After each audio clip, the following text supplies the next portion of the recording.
নিজ কোম্পানির গোখাদ্য বিক্রি করতে উৎপাদনমুখী রাষ্ট্রায়ত্ত ফিড কারখানা বন্ধ করে দেওয়ার অভিযোগ উঠেছে মিল্ক ভিটার সদ্য সাবেক চেয়ারম্যান শেখ নাদির হোসেনের বিরুদ্ধে।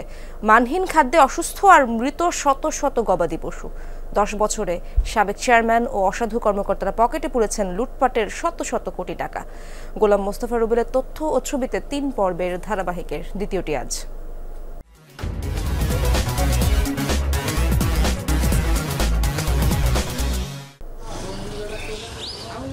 গরুর জন্য দানাদার সুষম খাবার নিশ্চিত করতে 2014 সালে 27 কোটি টাকা ব্যয়ে সিরাজগঞ্জের উল্লাপাড়ায় প্রতিষ্ঠা হয় মিল্কভিটা গোখাদ্য কারখানা। বলা হয়েছিল সমিতির সদস্যদের সহায়তায় অলাভজনক উদ্দেশ্যে মিলটি পরিচালিত হবে, যেখানে খামার মালিকরা গোখাদ্য কিনতে পারবেন স্বল্প দামে। মানসম্পন্ন হওয়ায় অল্প সময়ে জনপ্রিয়তা পায় এই পুষ্টিকর খাদ্য প্রকল্প। কিন্তু নীতিগত বাধা আর কারিগরি ত্রুটি দেখিয়ে 2016 সালে মিলটি বন্ধ করে দেন তৎকালীন চেয়ারম্যান শেখ নাদির হোসেন লিপু। নীতিগত সিদ্ধান্তের কারণে ওটা বন্ধ আছে। তাছাড়া টেকনিক্যাল যে সমস্যা, এটা খুব একটা মেজর সমস্যা বলে এটা খুব ছোট একটাই সমস্যা। আইনের তোয়াক্কা না করে মিলটি বন্ধের পাশাপাশি বিশেষ একটি কোম্পানির গোখাদ্য বিক্রি করতে বাধ্য করা হয় কর্মচারীদের। উনি একটা ফিড নিয়ে আসছিলেন, রুমি ফিড নামে একটা ফিড, নিজস্ব ফ্যাক্টরি। এই রুমি ফিডটা এখানে মার্কেটিং করছেন উনি।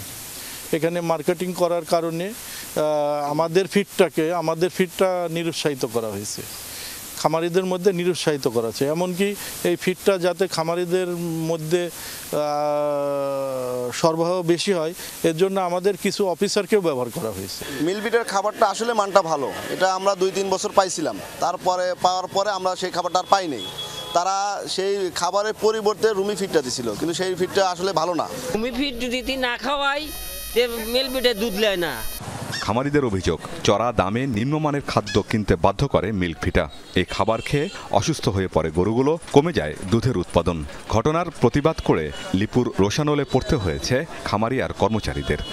চিলিং প্লান্ট যেগুলো ছিল পেরিফেরিতে, প্রত্যেকটা ইনচার্জকে প্রেশার ক্রিয়েট করছিল তখন যে তার ফিডটা বিক্রি করে দেওয়ার জন্য। দিলে ট্রান্সফার এখানে ওখানে ঘুরাইছে, যেমন আমাদেরকে।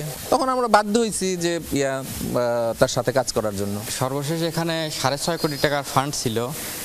ওখান থেকে 3টা চিঠির মাধ্যমে 6.5 কোটি টাকা প্রধান কার্যালয়ে নিয়ে গেছে।